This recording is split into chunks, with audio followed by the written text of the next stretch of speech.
چې د چا نشونما په حرام باندې اوشوا نو دا لایق د دې چې دی جهنم ته لاړ شي. نو چې اوس پلار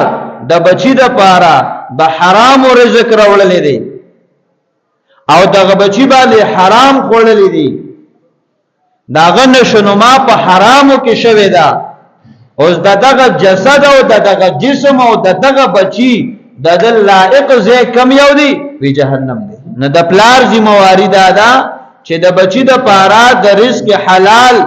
انتظام کوي او د هر قسم حرام نزان اوساتی، اسنه چې د بچی ګېړه تا د حرام وړې لاړ شي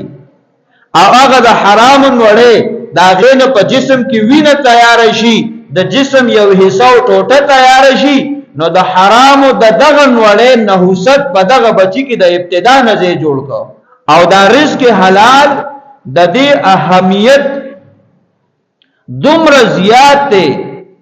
چې الله رب العالمین د دې اهمیت د خپل بندګانو ته واضح کوي. نو الله پاک خپل پیغمبرانو ته حکم کړی دی چې تاسو رزق حلال خورئ. یا ایها الرسل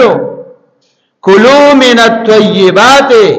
الله رب العالمین فرمای اے پیغمبرانو تاسو د پاکو نه د حلالو نه خوراک کوئ. اوس دا څومره پیغمبران چې الله رب العالمین را لېږلي د تمام پیغمبرانو رزق حلال ګټلې او خوړلې دي، خدا الله رب العالمین چې ورته حکم کوي چې کلوا من الطیبات، تاسو طیب سیز پاک او حلال سیز خورئ. دا موت آتا د حلال خوراک او د پاک خوراک اهمیت بیانوي چې الله رب العالمین خپل پیغمبرانو تم دغه حکم کړی دی. او بیا الله رب العالمین فرمای واعملوا صالحا، نیک عمل کوي. د دې وجنه علماء کرام فرمای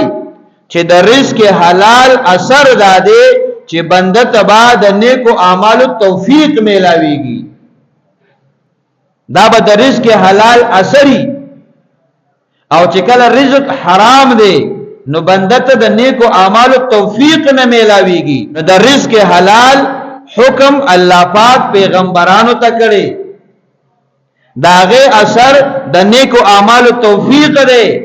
او دغه حکم الله رب العالمین عام مؤمنانو ته کړي. الله رب العالمین فرمای یا ایها الذین آمنوا کلوا من طیبات ما رزقناکم واشکروا لله ان کنتم ایاه تعبدون. الله پاک فرمای اے ایمان والو تاسو خوراک کوئ د هغه پاکونه چې ما تاسو له درکړي دي، حلال رزق پاک رزق الله وی داغه نه خوراک کوئ. او بیا فرمای واشکروا لله، دا الله شکریا ادا کې چې تا حلال رزق او خوړو، تا پاک رزق او خوړو. نو چې کوم حکم الله پاک پیغمبرانو ته کړی دی هغه حکم الله رب العالمین عام مؤمنانو ته کړی دی چې رزق حلال خوراک پکار دی، د رزق حرام نه ځان ساتل پکار دی. د دې وجنا قران کریم کې الله رب العالمین په سورۃ الکهف کې د اصحاب کهف کوم واقعه بیان کړی دا چې دغه یو څو نوجوانان د یو ظالم بادشاہ د ظلم د وجنا د خپل ایمان بچکولو د پاره د خپل علاقې نه هجرت کوي او غار کې فنا اخلي او اغي باندې الله رب العالمین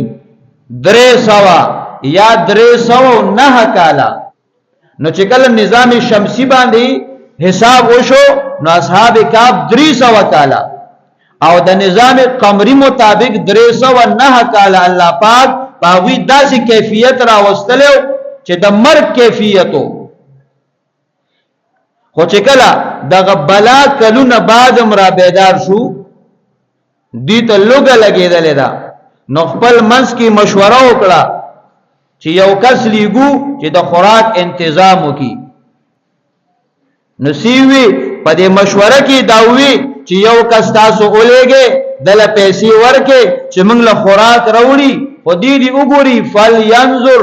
ایها اسکا دې موږ له پاک خوراک وګوري اسنه چې موږ پسې ګنده خوراک راوړي دې موږ له حلال خوراک وګوري اسنه چې موږ له حرام خوراک راوړي زکه د حلال او د پاک خوراک اثر د بنده په جسم باندې دا د روحانیت او د نورانیت د ترقی د نیکو اعمالو توفیق میلاویږي او د ګنده او د حرام خوراک اثر بنده بيدینه کیږي دغه نحوست پیدا کیږي د بدو اعمالو طرف ته دی اقدام کوي نو ګور سونه کالا اغي باندې الله رب العالمین د مرګ کیفیت راوسته دي خو چې کله را بیدار شو نو موږ ته حلال او پاک رزق پکار دی ګنده او حرام رزق نه دی پکار